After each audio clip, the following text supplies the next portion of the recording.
These words of Thomas Jefferson, author of the Declaration of Independence, 3rd President of the United States, founder of the University of Virginia, have a special meaning for colleges and universities today. The appeal to force is being answered by the youth of America. 1,500 colleges throughout the nation are being converted to the war effort. All branches of the armed forces need the trained minds of youth. In consultation with faculty and advisory officers, students are guided to the specialized training they need for war work. Virginia's Dawn Patrol, composed of voluntary students who are eager to equip themselves for advanced military training to follow. This is the spirit of young men today. Naval ROTC units throughout the country train thousands of students.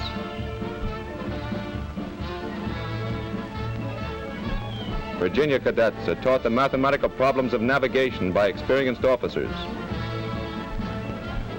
Students learn military phrases and aviation terms to aid understanding at the many foreign fronts.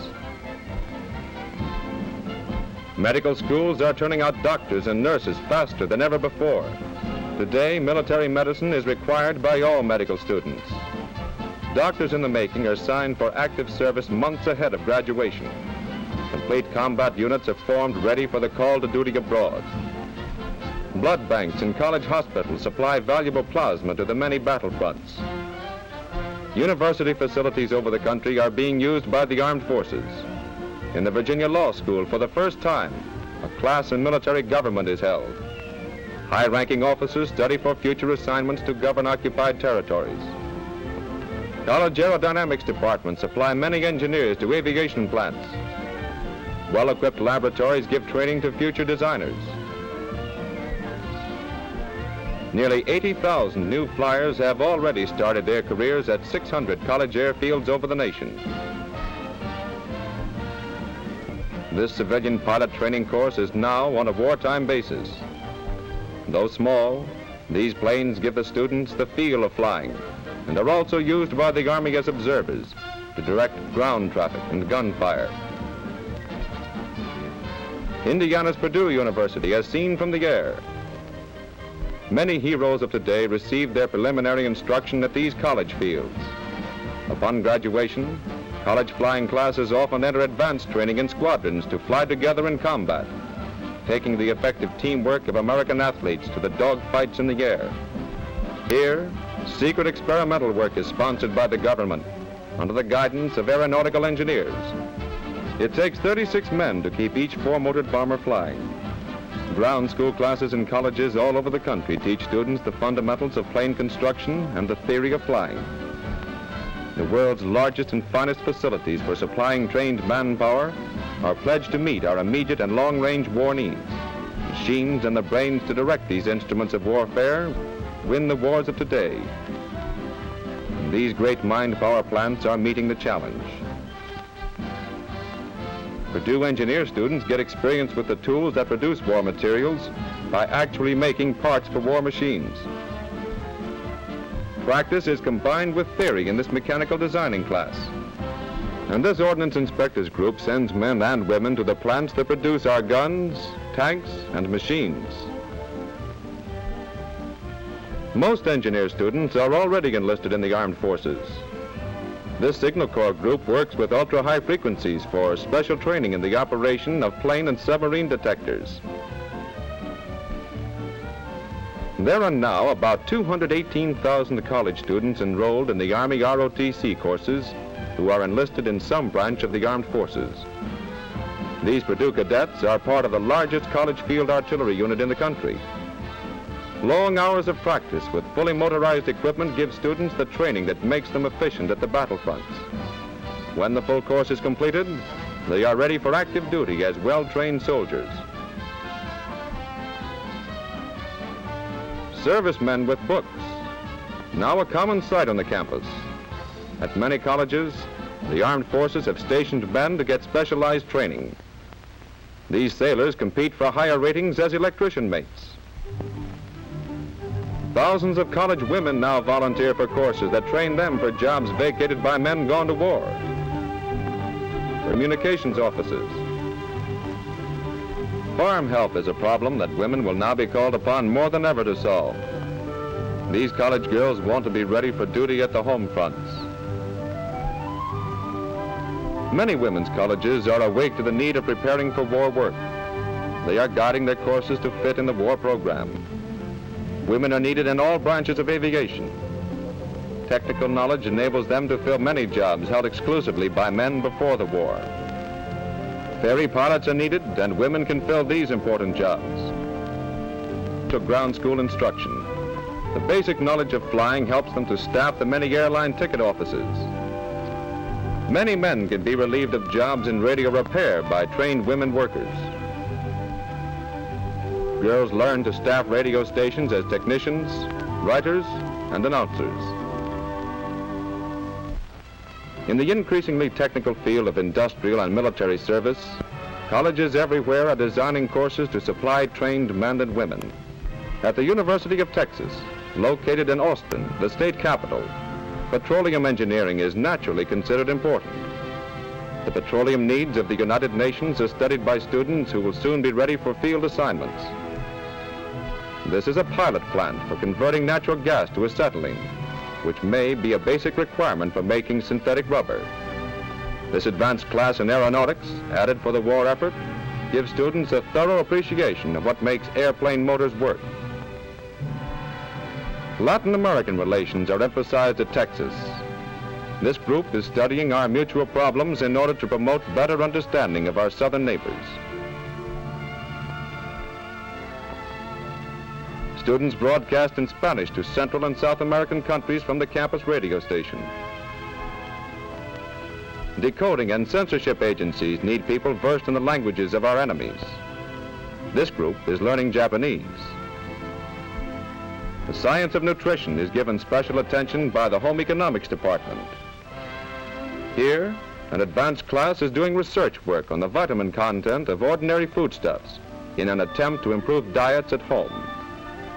Special classes like this drafting group have been added to train women for jobs in the war plants. And this university nursery class trains girls to relieve mothers for work at the industrial front. At Cornell University in New York State, the peaceful appearance of the campus has changed. More than 1,000 new uniformed men have been added. Like Dartmouth, Notre Dame, and Harvard, for example, Cornell is being used by the Navy to train recently commissioned civilians. Besides drill routine, they must learn naval regulations, organization, and discipline. Ensigns study the operation and maintenance of diesel motors for engineer duty on patrol boats. The Cornell ROTC unit learns how to use gunfire control instruments, how to establish the communication centers at battlefronts, the operation of portable equipment so important in fast-moving troop maneuvers. Rolling stock must be kept in repair, and these cadets practice on Army trucks. The artillery unit drills for speed and precision. Learning how to make the instruments of war is a requirement of the engineering department. Here, high school teachers learn to make gliders to train students of the New York schools in the art of flying. Many college nutrition departments are contributing materially to solve the problem of better foods at lower cost. These Cornell students are working on methods to condense high vitamin foods for our troops. Knowing the languages of our allies hastens understanding. Experts on Latin America, the Far East, and the British Commonwealth meet in the Cornell workshop with selected high school teachers throughout the country to determine methods of spreading understanding of the United Nations. Colleges are courses for war training and are putting new emphasis on old ones. For example, here at Tulane University in New Orleans, classes in meteorology and celestial navigation now teach students how 1,000 bombers are charted on long raids to their objectives and safely home again. Aiming for duty with the armed forces, men in physics classes study the complex problems of aviation. Tulane's Green Wave Flying Unit. This group will train together in the Navy's advanced flying forces. Naval ROTC learns how to train a gun on the enemy as part of the study of tactics and science of naval warfare. Army doctors study diseases of the tropics in Tulane's famed medical school. These officers will take care at the tropical fronts. Hampton Institute of Virginia offers many courses to train men and women for our war program. Trained nurses are in urgent demand. Group studies water pollution and methods of discovering it. The chemistry department is doing much for materials that will be more effective than any now known. In the well-equipped machine shops, students are turning out war materials while they learn. Workers from nearby shipyards, as well as students, take advantage of one of the many step-up courses. Sailors, as well as soldiers, are sent to Hampton to take specialized courses.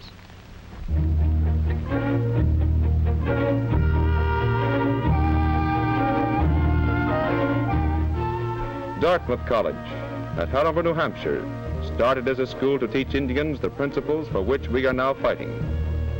One of the special war courses added to the curriculum often meets on the steps of old Dartmouth Hall. This class prepares men for the military service they will soon enter. This course is designed to acquaint students with the causes of today's world problems and why we will continue to fight for democratic principles. One of the greatest contributions of the liberal arts colleges is the study of post-war problems. Experts in international affairs guide scientific thinking to the problems that will arise after peace is declared. The need of help at nearby New England farms is met by students who volunteer for part-time work. While they gain physical fitness, they help to meet the shortage of manpower.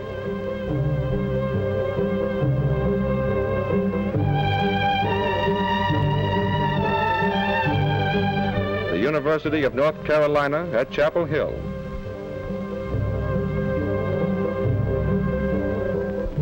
In this war of alert, trained persons, students are learning the facts about the world in which we live.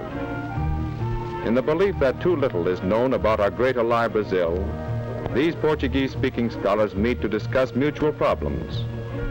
World regional planning teaches that the way to make a nation strong in war and in post-war reconstruction is to strengthen each region and to provide for a greater unity of national culture and economy. Like the universities of Georgia, Iowa, and St. Mary's, North Carolina houses the Naval Pre-Flight Training School. These hand-picked officers are former coaches and are out to make naval cadets the toughest flyers in the world. New arrivals are immediately given long hours of drill, and in a few days are marching like veterans. One of the most popular parts of the training program is the engineers unit.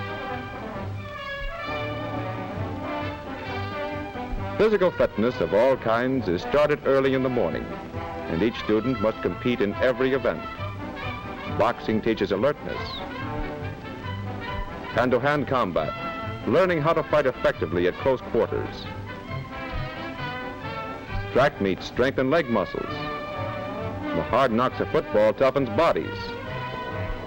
Swimming develops endurance. This program gives cadets confidence to meet any emergency. How to jump from a ship at sea. How to swim to safety under burning oil. Colleges all over the nation now emphasize physical fitness. Here at Harvard, students know the answer to accusations that we are soft. They are determined to prepare for their jobs in all ways. The fatigue laboratory studies reactions to physical exertion and extreme conditions under which human beings may work. It is at present almost entirely devoted to problems connected with the Army and Air Forces. The Center of Chinese and Japanese Studies is the Harvard Yenqing Library, where our Oriental relations get special attention. The famous Harvard Yard is now used by the naval officers for early morning assembly. Quartermaster cadets taking the Advanced Business Administration course are stationed at Harvard for 16 months. In their studies, they learn how to run our many Army camps and to supervise camp kitchens to see that our soldiers get the best of cooked foods. In the far west, the University of California.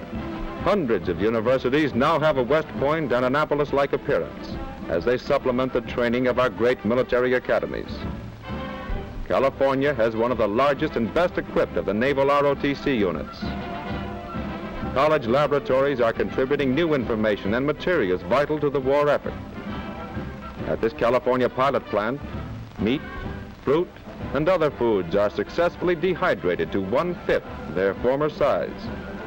This allows one ship to carry the load of many to our allies and troops abroad. Classes in mechanical designing prepare many girls to take jobs in nearby aviation plants and shipyards. College hospitals give training to girls who will help meet the demand for nurses at the fighting fronts.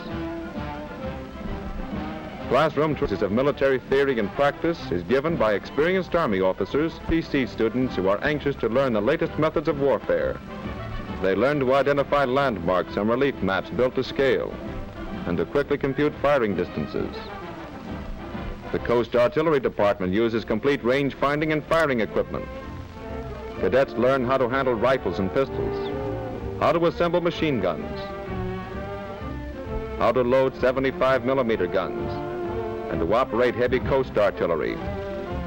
These cadets will be fully trained when they are called to duty. Texas Aggies have gone all out for war. 6,000 ROTC cadets trained the year round for all branches of the Army. The Chemical Warfare Unit in gas mask drill practices under possible wartime conditions in the gas chamber.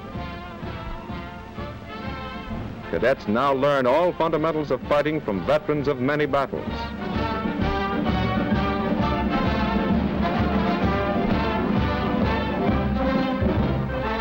Conversion to war is being made complete. These are our college men today.